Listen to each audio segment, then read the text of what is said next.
APJ sebut penyebab mayoritas masyarakat di Indonesia malas untuk rutin mengganti password. Asosiasi Penyelenggara Jasa Internet Indonesia, APJ, mengungkapkan laporan survei keamanan siber terbarunya tahun ini.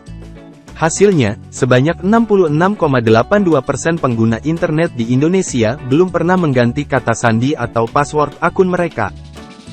Sebanyak 8.510 responden ikut terlibat dalam survei yang dilakukan dengan metode wawancara dengan bantuan kuesioner tersebut. Data ini sendiri dikumpulkan pada periode 10 sampai dengan tanggal 27 Januari tahun 2023 dengan teknik sampling multi-stage random sampling. Sebanyak lebih dari setengah atau 66,82% responden sama sekali belum pernah mengganti password mereka. Hanya ada 5,97% responden yang mengganti password mereka 1 kali dalam 1 bulan. Mayoritas orang Indonesia malah ganti password adalah sering mengubah password maka akan lupa, 32,71%, tidak ada niat untuk mengubah password, 31,04%, tidak penting mengubah password, 18,68%, dan responden lainnya menjawab tidak tahu sebanyak 17,57%. Sebanyak 95,17% responden mengaku tidak pernah mengalami kerugian akibat transaksi internet. Ada 4,83% responden mengaku pernah mengalami kerugian dan sebanyak 34,47% responden menjawab, tidak tahu. Hanya ada 20,69% yang mengaku waspada ketika menggunakan aplikasi yang meminta data pribadi.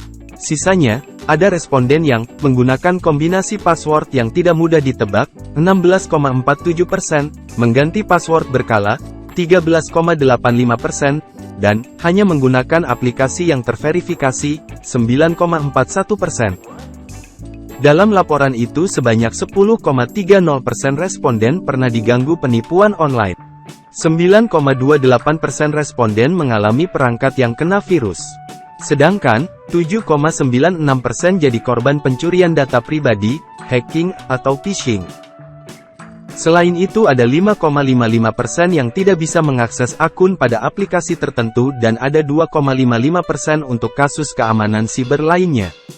Untungnya, 74,59% responden mengatakan tidak pernah mengalami atau tidak tahu terhadap kasus kerentanan keamanan siber. Dari transaksi internet, hanya 4,83% yang pernah mengalami kerugian. Sementara 95,17% mengatakan tidak pernah mengalami kerugian transaksi di internet. Meski begitu, 54,43% responden menilai penting dan 42,95% menilai sangat penting terhadap perlindungan data pribadi di internet. Sebanyak 64,94% setuju memasukkan data pribadi tapi hanya untuk layanan tertentu saja.